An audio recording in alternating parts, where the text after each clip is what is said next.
Welcome to the fourth episode of science sense. इस series में students आप science पढ़ेंगे नहीं बल्कि साइंस सीखेंगे। और आज की हमारे इस एपिसोड में हम डिस्कस करेंगे साउंड और उसकी बहुत इंपॉर्टेंट कैरेक्टरिस्टिक्स। लेकिन सबसे पहले जरा इस साउंड को गौर से सुनिए। आप फौरन कहेंगे कि सर ये साउंड तो बहुत इरिटेटिंग है। आप इसको नॉइस कहेंगे या शोर कहेंगे। कोई भी साउंड हमें तब अच्छा लगता है जब वो पीरियोडिक हो या रिथमिक हो। मिसाल के तौर पर जरा इस साउंड को सुने। मैं एक स्पेसिफिक टाइम में इस साउंड को 3 दफा प्ले करता हूं। आप देख रहे हैं अभी भी ये काफी बोरिंग है, हालांकि इसमें रिदम है। इसी तरह से एक और साउंड देखिए स्टूडेंट्स, और मैं अब इसको उसी टाइम में 4 दफा रिपीट करता हूं। ये भी आपको बोरिंग ही लग रहा है, लेकिन अगर मैं इन दोनों को आपको इकट्ठे सुनाऊं तो जरा देखिए। अब आप कहेंगे कि सर ये शोर नहीं है बल्कि ये तो म्यूजिक है। इसी तरह से अगर मैं एक और साउंड जो कि आपको इस तरह से सुनाई दे रहा है, इसको उतने ही टाइम में 6 दफा रिपीट करूं और वो जो पहले दोनों साउंड्स थे उनके साथ इसको भी ऐड करूं, तो अब हमारे पास ये रिदम कुछ इस तरह से होगा।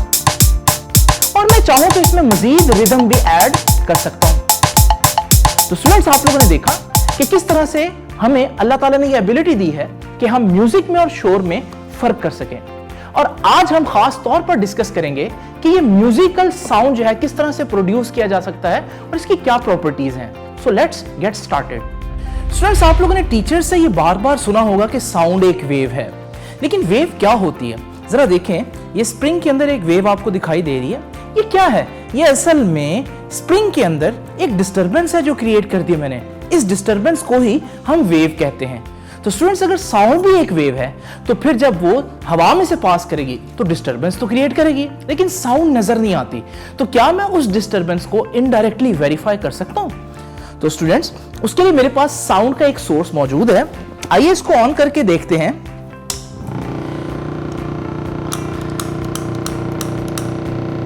तो स्टूडेंट्स, आप देख रहे हैं कि हमारे पास ये इस वक्त फ्लिकर नहीं कर रहा फ्लेम, लेकिन जैसे ही मैं इस फ्लेम को साउंड के करीब लेकर जाता हूं तो आप लोगों को क्लियरली नजर आ रहा है कि ये फ्लिकर करना शुरू हो गया, जो कि इस बात की निशानदेही कर रहा है कि साउंड ने हवा के अंदर डिस्टर्बेंस क्रिएट कर दी है। तो स्टूडेंट्स, हमने देखा कि साउंड वाकई हवा में एक डिस्टर्बेंस क्रिएट करता है। इसको हम एक और तरह से भी वेरीफाई कर सकते हैं। मेरे पास साउंड का एक सोर्स है जिसके अंदर मैंने फोग फिल किया। तो स्टूडेंट्स, देखते हैं क्या वो हवा की डिस्टर्बेंस हम देख सकते हैं।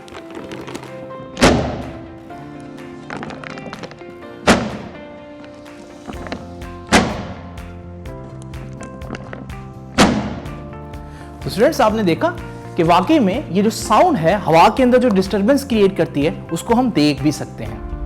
तो स्टूडेंट्स, साउंड के बारे में दूसरी इंपॉर्टेंट बात जो आप लोगों को याद रखनी है वो ये है कि sound is always produced by a vibrating body. यानी अगर कहीं पर भी साउंड है तो वहां पर बॉडी वाइब्रेट कर रही होगी। हो सकता है आपको दिखाई ना दे वाइब्रेट करते हुए, लेकिन वो वाइब्रेट जरूर कर रही होगी। मिसाल के तौर पर इस ट्यूनिंग फोक को ही देख लें, ये साउंड प्रोड्यूस कर रहा है। इसका मतलब ये है कि ये वाइब्रेट कर रहा होगा। आमतौर पर हमें दिखाई नहीं देती इसकी वाइब्रेशन, लेकिन इसकी वाइब्रेशन को हम इनडायरेक्टली वेरीफाई जरूर कर सकते हैं। मिसाल के तौर पर मैं इसको हिट करके अगर इस पिंग पोंग बॉल के करीब लेकर आऊं तो आपको क्लियरली पता चल रहा है कि इसके प्रोंग्स जो है वो वाइब्रेट कर रहे थे। इसी तरह से एक और तरीके से भी इसको चेक किया जा सकता है कि अगर मैं इसको पानी में डिप करूं तो आप देखेंगे पानी का इस तरह से डिस्प्लेस होना ये बता रहा है कि इसके प्रोंग्स जो हैं वो वाइब्रेट कर रहे थे। स्टूडेंट्स, आप लोग कहेंगे कि सर ये तो वाइब्रेशन को हमने इनडायरेक्टली फील किया है, देखा थोड़ी ना है। तो वाइब्रेशन को देखा भी जा सकता है। उसके लिए मुझे एक स्पेशल किस्म की लाइट चाहिए जिसे हम स्ट्रोबोस्कोपिक लाइट कहते हैं। इसमें खास बात यह है कि ये लाइट जो है वो उसी फ्रीक्वेंसी पर ऑन एंड ऑफ होती है जिस फ्रीक्वेंसी पर इसने वाइब्रेट करना है। इससे हमें ये वाइब्रेट होता हुआ दिखाई देगा। तो आइए जरा देखते हैं। स्टूडेंट्स, देख रहे हैं आप लोग किस तरह से क्लियरली हमें इसके प्रोंग्स वाइब्रेट होते हुए दिखाई दे रहे हैं। स्टूडेंट्स, हो सकता है आप मुझसे ये कहें कि सर हमारे पास तो ये स्ट्रोबोस्कोपिक लाइट नहीं है, तो हम घर के अंदर ट्यूनिंग फोक के प्रोंग्स को वाइब्रेट होते हुए कैसे देख सकते हैं? बिल्कुल देख सकते हैं स्टूडेंट्स। उसके लिए हमारे पास एक ओल्ड टीवी स्क्रीन होनी चाहिए या ओल्ड मॉनिटर होना चाहिए। इसमें एक खास बात यह है कि जब आप ट्यूनिंग फोक को इसके आगे लेकर जाएंगे तो आपको बहुत क्लियरली नजर आएगा कि वाकई में इसके प्रोंग्स जो है वो वाइब्रेट कर रहे थे। तो ये सारी बात तो स्टूडेंट्स हो गई ट्यूनिंग फोक के बारे में। आपने देखा जब भी वो साउंड प्रोड्यूस करता है तो उसके प्रोंग्स वाइब्रेट करते हैं तो साउंड प्रोड्यूस होता है। लेकिन ये बात सिर्फ ट्यूनिंग फोक तक नहीं है, बल्कि आप लोग जानते हैं कि आप लोग स्पीकर भी देखते हैं कि वो भी साउंड प्रोड्यूस करता है। तो इसको भी जब आप स्लो मोशन में देखेंगे तो ये आपको वाइब्रेट करता हुआ ही नजर आएगा। इसी तरह से स्टूडेंट्स आप लोग जानते हैं कि म्यूजिकल इंस्ट्रूमेंट्स भी साउंड प्रोड्यूस करते हैं। मिसाल के तौर पर इस गिटार को ही देख लीजिए, तो जब मैं इसकी स्ट्रिंग्स को प्लग करता हूं तो आप देखते हैं कि यहां पर भी म्यूजिक यानी कि साउंड प्रोड्यूस हो रहा है, जिसका मतलब इसकी स्ट्रिंग्स भी वाइब्रेट कर रही होंगी। अगर मैं कैमरा की सेटिंग्स को एडजस्ट करूं तो मैं वाकई में आपको इसकी स्ट्रिंग्स को वाइब्रेट होता हुआ दिखा सकता हूं। तो स्टूडेंट्स आप सोच रहे होंगे कि अगर हर साउंड के पीछे कोई ना कोई वाइब्रेशन है तो फिर जब सर बोल रहे हैं तो यहां क्या चीज वाइब्रेट कर रही है। याद रखिएगा स्टूडेंट्स, यहां पर हमारे वोकल कॉर्ड्स हैं जो वाइब्रेट करते हैं और हमें बोलने के काबिल बनाते हैं। स्टूडेंट्स आप लोग जानते हैं कि मैकेनिकल वेव्स के प्रोपगेट करने के लिए मीडियम की जरूरत होती है। यही वजह है कि पानी के बगैर पानी की वेव्स एग्जिस्ट नहीं करती, स्प्रिंग के बगैर स्प्रिंग की वेव्स एग्जिस्ट नहीं करती। बिल्कुल इसी तरह से स्टूडेंट्स साउंड भी एक मैकेनिकल वेव है और उसको चलने के लिए प्रोपगेट करने के लिए मीडियम की जरूरत होती है। आइए इसको चेक करते हैं। ये मेरे पास एक वैक्यूम जार है जिसके अंदर आप लोग देख रहे हैं एक स्पीकर मौजूद है। ये स्पीकर मेरे मोबाइल से कनेक्ट है, तो मैं इस मोबाइल के जरिए इस स्पीकर पर एक साउंड प्रोड्यूस करता हूं तो आप लोगों को ये साउंड सुनाई दे रहा है क्योंकि अंदर इस वक्त एयर मौजूद है। लेकिन स्टूडेंट्स मेरे पास ये वैक्यूम पंप मौजूद है और इस वैक्यूम पंप के जरिए मैं इस वैक्यूम जार की सारी एयर सक करके इसके अंदर वैक्यूम क्रिएट करके यह चेक करता हूं कि क्या वैक्यूम होने पर मुझे साउंड सुनाई देगा या नहीं देगा। तो आइए जरा चेक करते हैं। तो स्टूडेंट्स आप लोग देख रहे हैं जैसे जैसे उसमें से एयर सक हो रही है तो वो स्पीकर की आवाज कम होती जा रही है और एक वक्त आएगा कि स्पीकर की आवाज हमें सुनाई देना बंद हो जाएगी, जिससे ये क्लियरली पता चल रहा है कि जब वैक्यूम होगा यानी मीडियम मौजूद नहीं होगा तो साउंड ट्रैवल नहीं कर सकता स्टूडेंट्स। और अगर मैं वापस एयर इसमें ऐड कर दूं तो आप देखेंगे आहिस्ता आहिस्ता वो साउंड वापस आना शुरू हो जाएगा। तो यहां से ये साबित होता है कि साउंड को चलने के लिए मीडियम की जरूरत होती है। यही वजह है स्टूडेंट्स कि हमारे सूरज पर बहुत बड़े बड़े धमाके होते हैं लेकिन वो हमें सुनाई नहीं देते क्योंकि सूरज और जमीन के दरमियान एयर नहीं है बल्कि वैक्यूम है, और इस वैक्यूम की वजह से हम इतने बड़े बड़े धमाके नहीं सुन पाते। वेव्स के बारे में तो सभी ये जानते हैं कि wave transfer energy from one place to another place. Wave एक जगह से दूसरी जगह एनर्जी को लेकर जा सकती है, लेकिन क्या साउंड भी ऐसा कर सकता है?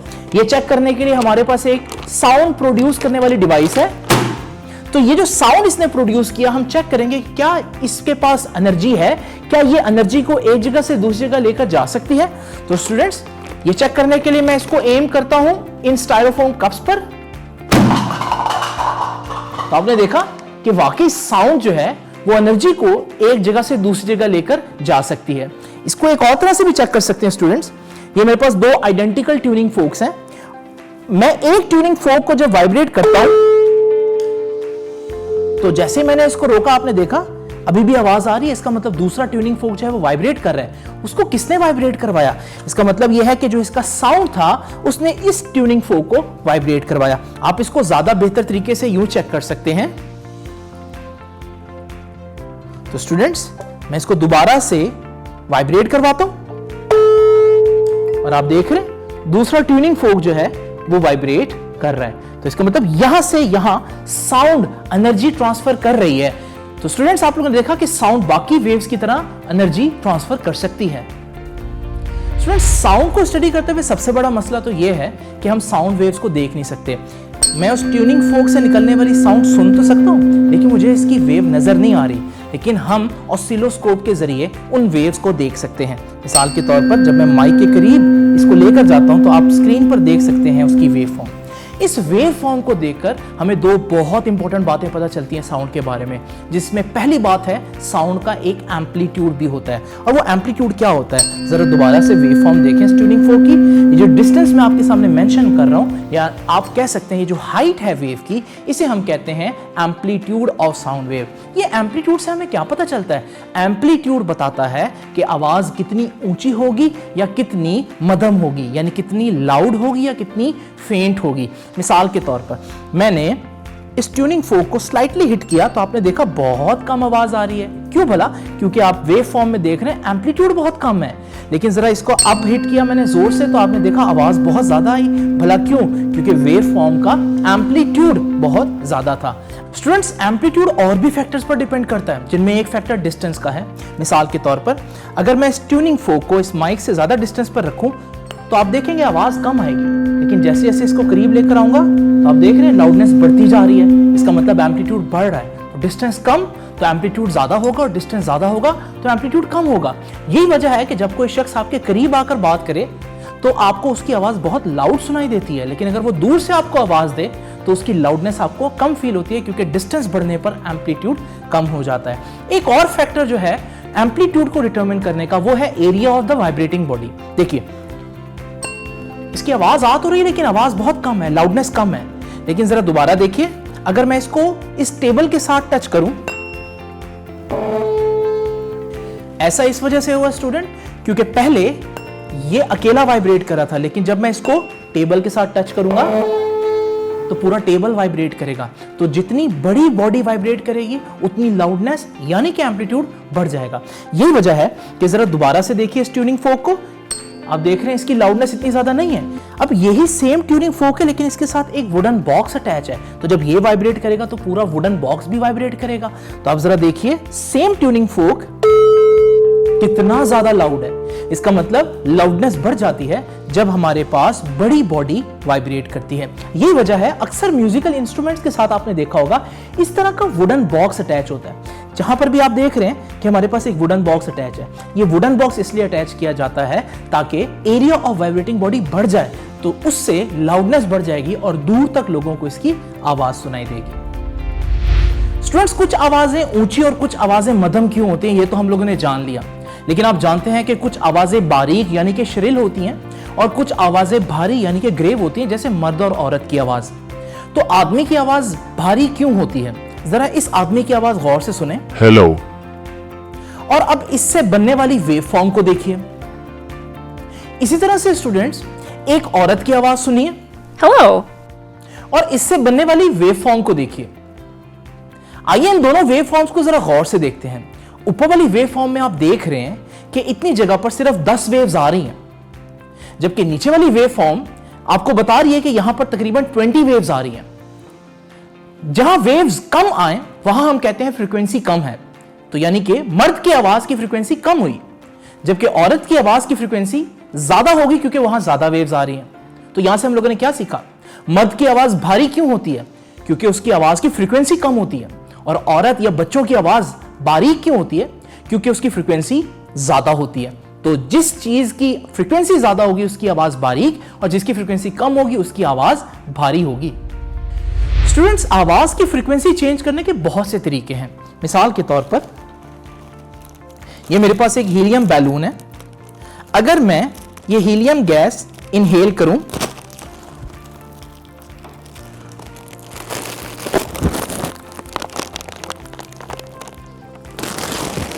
तो स्टूडेंट्स आप लोग देख रहे हैं मेरी आवाज कितनी बारीक हो गई है। इसका मतलब मेरी फ्रीक्वेंसी ज्यादा हो गई है। स्टूडेंट्स, सबसे इंपॉर्टेंट फैक्टर जिस पर फ्रीक्वेंसी डिपेंड करती है वो है बॉडी की लेंथ, और बॉडी की लेंथ का फ्रीक्वेंसी के साथ इनवर्स रिलेशन है, यानी कि जितनी लंबी बॉडी होगी वाइब्रेट करने वाली उसकी फ्रीक्वेंसी उतनी कम होगी और छोटी बॉडी की फ्रीक्वेंसी ज्यादा होगी। मिसाल के तौर पर देखिए, ये मेरे पास कुछ बॉटल्स हैं जिनमें आप देख रहे हैं लिक्विड डिफरेंट लेवल्स पर मैंने भरा हुआ है। आप देख रहे हैं यहां पर लिक्विड की जो हाइट है वो सबसे ज्यादा है, यानी कि लेंथ ज्यादा है, तो इसकी फ्रीक्वेंसी कम होगी और आवाज भारी होगी। और आप देख रहे हैं इधर जाते हुए लेंथ कम हो रही है, जब इधर जाते हुए लेंथ कम हो रही है तो फ्रीक्वेंसी ज्यादा होगी, आवाज बारीक होती जाएगी। तो जरा देखें, तो आपने देखा ग्रेजुअली आवाज जो है वो बारीक हो रही है, यानी फ्रीक्वेंसी बढ़ रही है। इसी तरह इधर जाते हुए लिक्विड की लेंथ बढ़ रही है तो फ्रीक्वेंसी कम होगी और आवाज भारी होगी। स्टूडेंट्स, इसको एक और तरह से भी वेरीफाई कर सकते हैं। ये देखिए, ये मेरे पास कुछ रॉड्स हैं डिफरेंट लेंथ के, और आपको मैंने भी बताया कि जिसकी लेंथ सबसे ज्यादा होगी उसकी फ्रीक्वेंसी सबसे कम, यानी उसकी आवाज भारी, तो इसकी आवाज सबसे भारी होगी।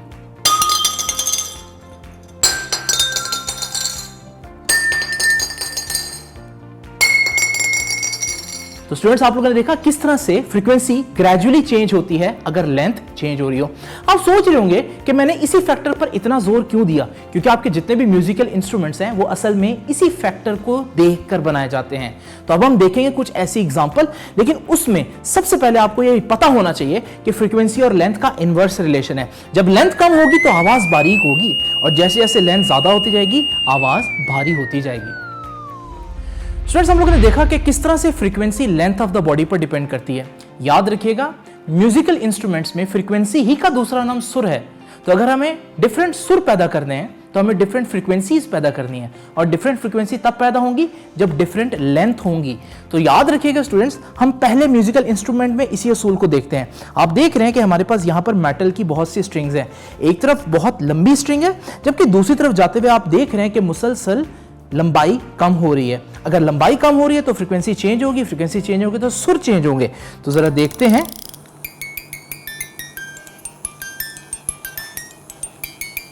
आप देख रहे हैं स्टूडेंट्स किस तरह से वो डिफरेंट लेंथ की वजह से डिफरेंट फ्रीक्वेंसीज यानी कि डिफरेंट सुर पैदा कर रही है।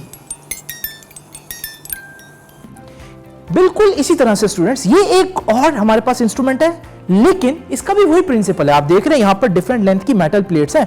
एक मेटल प्लेट बहुत लंबी है और दूसरी तरफ जाते हुए ग्रेजुअली लेंथ डिक्रीज हो रही है। लेंथ डिक्रीज होने का मतलब फ्रीक्वेंसी इंक्रीज होगी, मतलब सुर चेंज होंगे। तो जरा देखिए,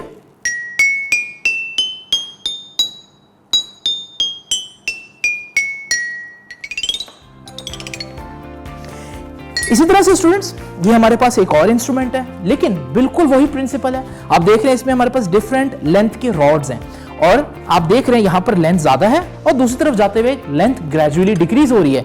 तो लेंथ चेंज होगी, फ्रीक्वेंसी चेंज होगी, जिससे डिफरेंट सुर पैदा होंगे। तो जरा देखिए,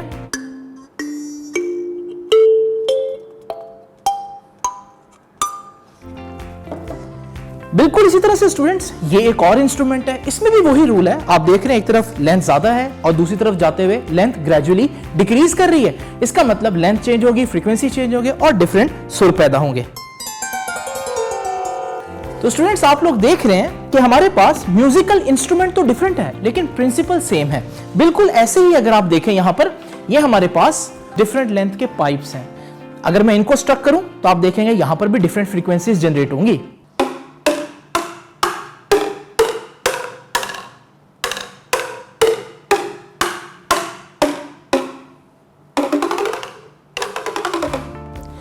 हो सकता है स्टूडेंट्स आप में से कुछ बच्चे ये कहें कि सर एक जगह आपका रूल जो है वो फेल हो रहा है, और वो गिटार है।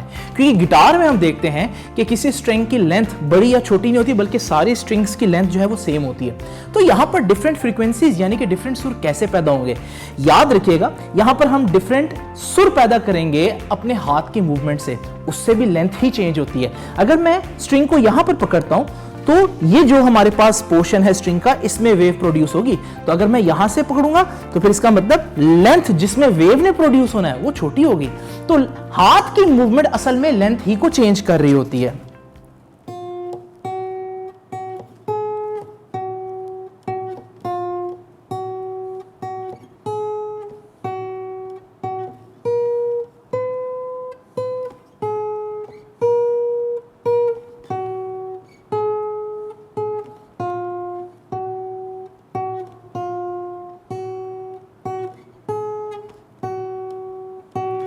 तो स्टूडेंट्स आप लोगों ने देखा कि किस तरह से हाथ की मूवमेंट जो है वो बेसिकली स्ट्रिंग की वो लेंथ चेंज कर रही होती है जिसमें वेव प्रोड्यूस होनी होती है।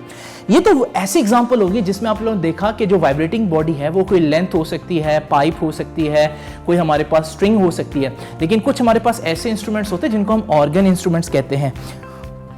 उनमें हम एयर ब्लो करके डिफरेंट फ्रीक्वेंसीज प्रोड्यूस करते हैं, मगर प्रिंसिपल वही है। यहां पर आप देख रहे हैं हमारे पास डिफरेंट लेंथ के पाइप है, एक तरफ लेंथ ज्यादा है और ग्रेजुअली दूसरी तरफ लेंथ कम हो रही है, जिसका मतलब दूसरी तरफ जाते हुए फ्रीक्वेंसी बढ़ेगी। तो अगर मैं यहां पर एयर ब्लो करूं तो आप देखेंगे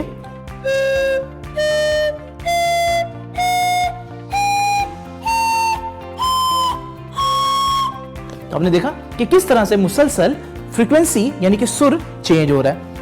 बिल्कुल इसी तरह से इस इंस्ट्रूमेंट में भी ऐसा ही होगा।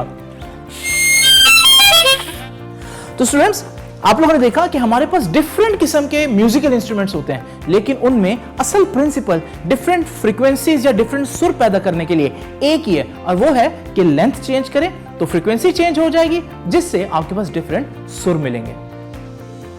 स्टूडेंट्स, मुझे उम्मीद है कि आज के इस एपिसोड में आपके साउंड के बारे में बहुत से कॉन्सेप्ट्स क्लियर हुए होंगे। आपसे अब इंशाल्लाह मुलाकात होगी साइंस सेंस की नेक्स्ट एपिसोड में। तब तक के लिए अल्लाह हाफिज।